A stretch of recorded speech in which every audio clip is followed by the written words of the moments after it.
25번째 해석학 수업이 되겠습니다. 이 시간에는 지난 시간에 이어서 지속적으로 해체주의 해석학에 관해서 살펴보도록 하겠습니다. 지난 시간에는 미셸 푸코의 해석학에 대한 이론을 우리가 살펴보았고, 이 시간에는 조금 더 진보적이고 많은 사람들에 의해서 비판도 받고 환영도 받는 자크 데리다라고 하는 철학자에 대해서 우리가 살펴보도록 하겠습니다.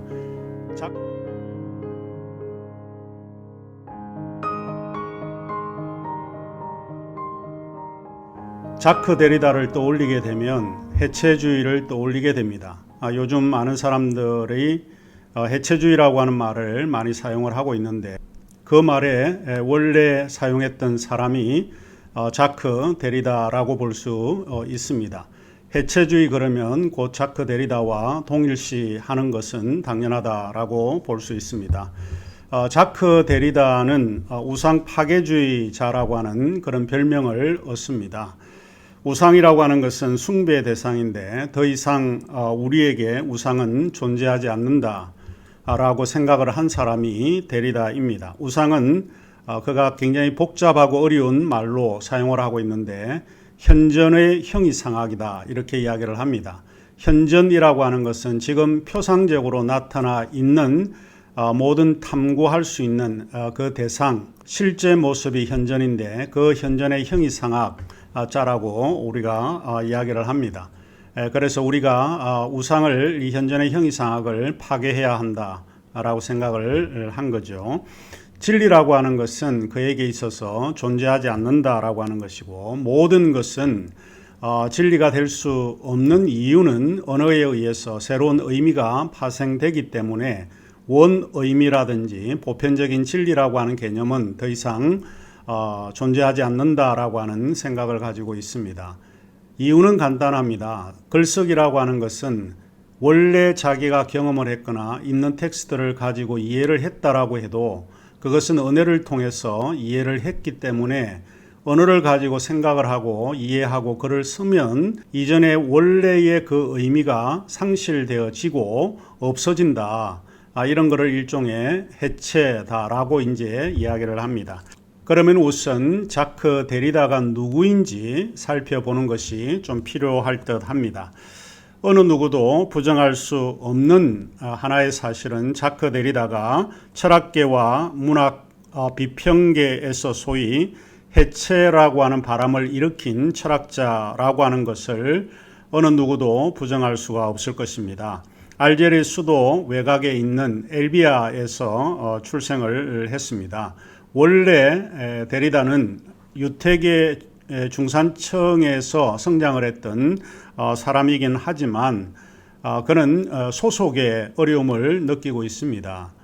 유태인도 아니고 알제리아 사람도 아닌 인비트윈리스에서 고통을 당했던 소속의 어려움을 당하면서 어린 시절을 보냈던 철학자입니다. 대체로 학자들은 혜택받은 중산층 이상의 가정에서 출생을 합니다.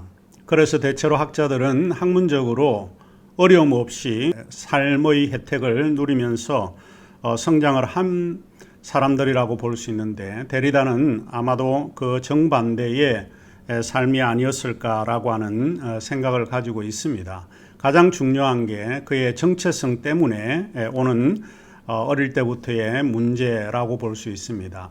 초등학교에 다니면서도 유태계라고 하는 이유 때문에 그 지역에서 쫓겨나는 경우도 있고, 오늘날로 표현을 하자면 어린 시절부터 왕따 경험을 하면서 성장을 했던 인물이 자크 데리다라고 볼 수 있습니다. 실제로 살아온 삶이 사유를 대변하고 있는데, 이것이 데리다의 경우가 그러지 않을까 생각을 합니다. 이는 그의 유년 시절에 반유태적인 분위기에 억압된 채 성장을 했기 때문에 그러지 않았을까 싶습니다. 그의 삶에 일어난 한 가지 재미나는 에피소드가 있는데, 그거는 1942년 개학하는 날 유태계 학교에서 쫓겨난 일이었습니다. 비록 그가 유태계이었지만은 유태계에서 쫓겨난 인물이 된 것이죠. 이는 그의 반유태적 분위기를 반영하고 있다라고 하는 것을 볼 수 있는데, 유태계임에도 불구하고 그는 유태계에서 배척을 당했습니다. 그가 나중에 수레하고 있듯이 유대주의에 따른 소속의 이중성으로 고통을 받았다라고 후에 말을 하고 있습니다. 어린 시절부터 데리다는 축구 선수가 되려고 결심을 했지만은 바칼로레아 시험에 떨어지고 그로 인해서 불안과 삶에 대한 어떤 적응을 하지 못하는 그런 마음으로 살아가고 있다가 그가 생각을 해낸 것이 있는데, 그의 마음에 있는 여러 생각들을 일기와 독서에 집중을 하기 시작을 합니다. 또 시를 쓰기도 했습니다.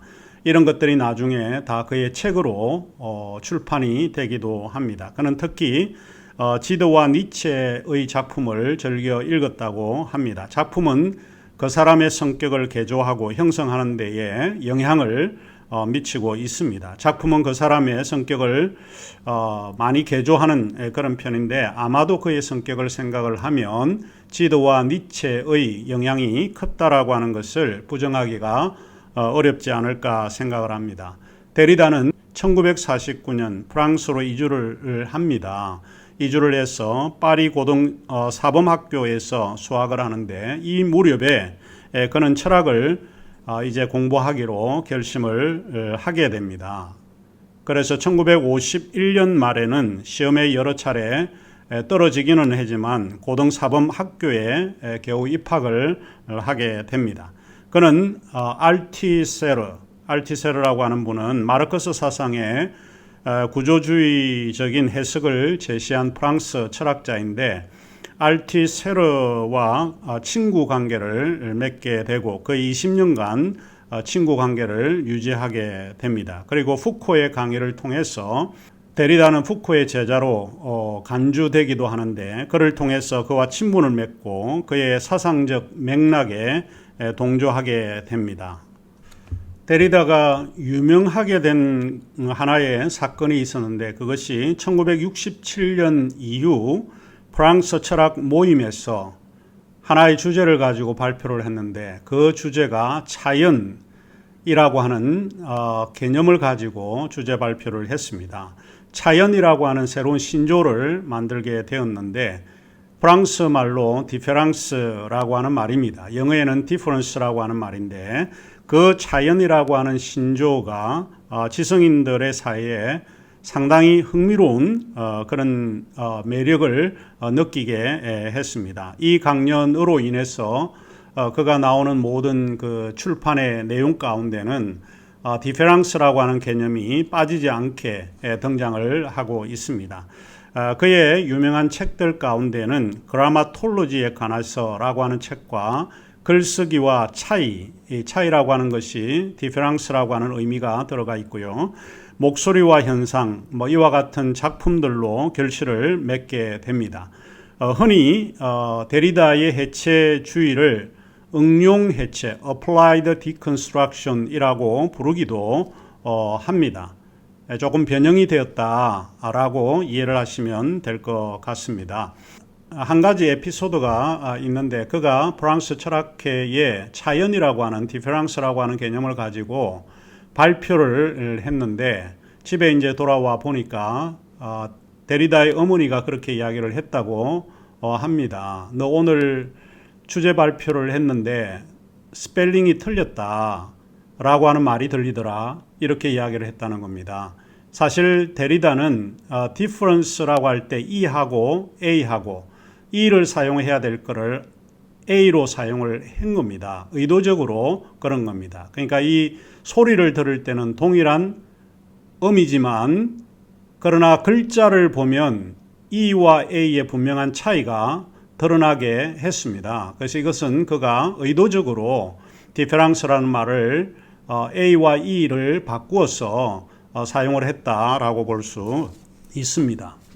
그러면 이 시간 우리가 살펴볼 수 있는 것은 두 가지입니다. 하나는 데리다의 사상에서 해체주의의 해석적 방법과, 또 하나는 차연과 텍스트의 읽기, 이 두 가지를 중심으로 살펴보는 것이 좋을 듯 합니다. 우리 교재 347쪽을 봐주시면 좋을 것 같습니다. 해체주의의 해석 방법이 중간 부분에 등장을 하고 있는데 해체가 뭔지, 이 해체의 방법론이 뭔지 우선적으로 우리가 살펴볼 필요가 있을 것 같습니다. 해체라고 하는 말은 데리다가 사용하고 있는 가장 집약적인 그런 용어입니다. 왜 그런 해체를 말하고 있는가? 우선 우리는 데리다의 해체 개념인 영어로 이야기를 하면 deconstruction이라고 하는 이 해체 개념을 어떤 의미로 받아들여야 되는가? 원래 이 의미는 파괴하다, 파멸하다라고 하는 그런 개념으로 사용을 하고 있는데 그 개념을 이야기하고 있는 것은 아닙니다. 해체라고 하는 것은 그리스 어원적 의미에서 풀어주다 라고 하는 의미에서 파생되었다. 요 뒷부분이 사실 그가 이야기하고자 하는 의미라고 볼 수 있습니다. 대부분 해체 용어는 해체는 무의하라고 볼 수 있는데 이 무의하라고 하는 것은 이 의미를 조금 없이 한다라고 하는 그런 말로 사용을 하는데 원래 신죽음의 신학자인 토마스 알타이저라고 하는 사람이 무위라고 하는 말을 사용을 했습니다. 그래서 이 무휘 혹은 무화, 니체가 즐겨 사용하는 말이 annihilation이라고 하는 말인데 허무주의에서 사용하고 있는 무화의 개념과 유사한 의미로 사용되어지고 또 이 해체를 무화로 대체할 수도 있다라고 보여집니다. 어쩌면 이전의 진리에 대한 불신의 의미가 더 강하게 드러나지 않는가 하는 생각입니다. 이전에 우리가 사용하고 있는 모든 원래의 의미가 억압적인 그런 개념이고 우리가 가지고 있는 언어에 의해서 이전의 언어가 풀어주게 되고 해방되어지고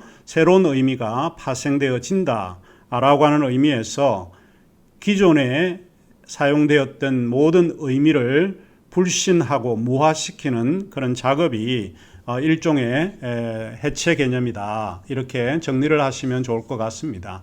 해체라고 하는 것은 이제 제가 생각하는 것은 일종의 해방의 개념에서 우리가 이해하시면 더 쉽게 이해가 되지 않을까 싶습니다. 자, 그러면 해체의 철학 방법에서 몇 가지 특징적으로 살펴보면 이렇습니다. 첫 번째로 해체는 서구 철학에 대한 비판이다라고 볼 수 있습니다. 서구 철학을 떠올리게 되면 아마도 플라톤을 떠올리게 됩니다. 왜 그러면 플라톤인가? 서구 철학의 토대이자 기초를 이룬 그런 철학자가 플라톤이기 때문에 그렇습니다. 진리는 있다, 이데아라고 하는 원래 보편적 진리가 존재하고 있고 우리는 그 보편적 진리를 탐구해야 되고 추구해야 한다라고 주장을 해왔습니다. 그러나 데리다에게 있어서 그와 같은 생각은 아무런 의미가 없다라고 주장을 하게 됩니다. 왜냐하면 진리를 탐구하는 것은 이룰 수 없는 것이라고 데리다는 보았기 때문에 그렇습니다. 그런데 왜 플라톤이 문제가 진짜 되는가라고 이야기를 할 때 그것은 본질을 파악할 수 있다. 텍스트를 읽을 때 텍스트의 원 의미 혹은 본질의 의미를 발견할 수 있다라고 주장을 하고 있는데 그 본질의 의미를 데리다는 생각할 때 그 본질을 파악할 수는 없다. 이렇게 주장을 했습니다. 결국에는 이것이 초월성, 즉 언어에 의해 표상될 수 있는 언어 외적인 실제를 믿을 수밖에 없었다라고 보는 것입니다. 말하자면 언어를 넘어서 무엇인가 존재한다는 확실성, 가능성에 대한 신념이었는데 데리다는 이것이 일종의 환상이다. 이렇게 단언을 해버리고 마는 것입니다. 그러면 왜 플라톤의 이 본질에 대한 연구가 확고했나라고 하는 이유는 서구 철학이 제공해 주는 로고스 때문에 그렇다는 겁니다. 로고스라고 하는 것은 이성인데 이성 중심의 이런 사상은 본질을 추구할 수가 있다. 우리가 사용하는 언어는 실제 본질을 표현하는 것에 불과하지 원래 그거를 넘어서 있는 본질이 있다. 언어를 넘어서 있는 본질이 있다라고 주장했기 때문에 그렇습니다. 그러나 데리다에게 있어서 이와 같은 것은 소용이 없는 이야기다라고 주장을 하고 있습니다. 특별히 데리다는 로고스 중심주의는 일종의 우상 숭배로 매도합니다. 우상 숭배는 이 용어가 어디서 왔는가 하면 프리드리히 니체에 의해서 온 용어입니다. 니체로부터 철저하게 우상 숭배를 파괴하는 기법을 배운 사람이 데리다입니다. 데리다는 철저히 서구의 형이상학 속에 나타난 우상들을 무너뜨리는 작업에 이 용어를 사용하고 있습니다. 니체가 말을 했는데 뭐라고 이야기했는가 하면 나는 새로운 우상을 세우지 않는다. 우상들을 전복시키는 일, 그것이 내가 가지고 있는 기교에 훨씬 가까운 것이다.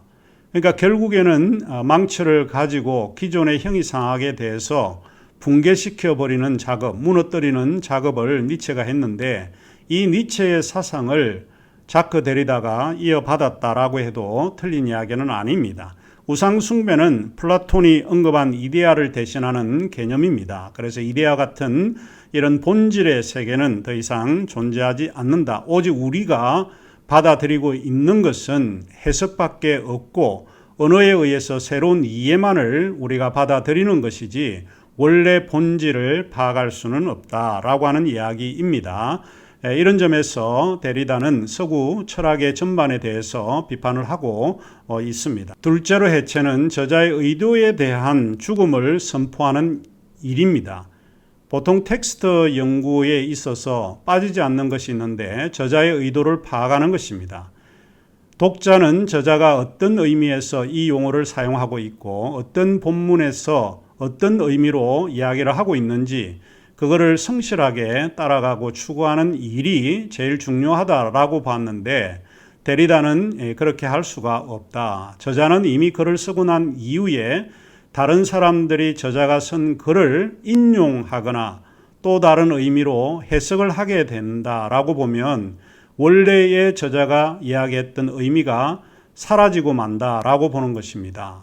그 사라지는 기법 중에 하나가 다르게 이야기하면 수단이 무엇인가 하면 그것은 글쓰기라고 보는 것입니다. 언어에 의해서 언어가 다시 파생되기도 하고 새로운 의미로 일어나기도 한다라고 주장을 하고 있는 것입니다. 저자의 의도는 서구 철학에서 오래된 관행이었고 그렇게 하는 것이 해석의 올바른 길이었다라고 믿어왔는데 데리다는 한마디로 이야기를 하면 그것은 없어졌다라고 주장을 합니다. 저자는 텍스트를 존재하게 하도록 또는 생산하게 하는 장본인이지만은 그것은 더 이상 오늘날 독자가 글을 읽을 때는 저자와 무관하게 글을 읽고 있다라고 보는 것입니다. 왜 저자의 의도에 대해 죽음을 선언했나? 저자는 죽었다라고 보는 것입니다. 오래전에 저자가 글을 생산했다고 할지라도 더 이상 저자는 오늘 우리에게 영향을 미칠 수 없는 그런 것이다. 이렇게 주장을 합니다. 결국은 데리다에게 있어서 간단하게 요약을 하자면 언어가 굉장히 중요합니다.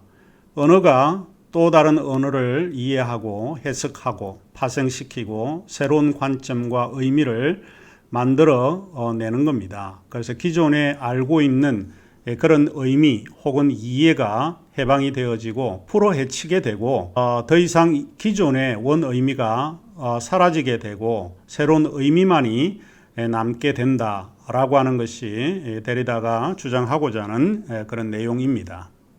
그러면 이제 두 번째 데리다가 주장하고 있는 내용을 좀 살펴보고 싶은데 그의 중요한 의미가 차연과 텍스트 읽기입니다. 이제 해석하기라고 하는 것은 텍스트를 읽는 것인데 우리가 텍스트를 읽을 때에 어떤 일이 일어나는가라고 하는 것에 대해서 데리다는 관심을 갖습니다.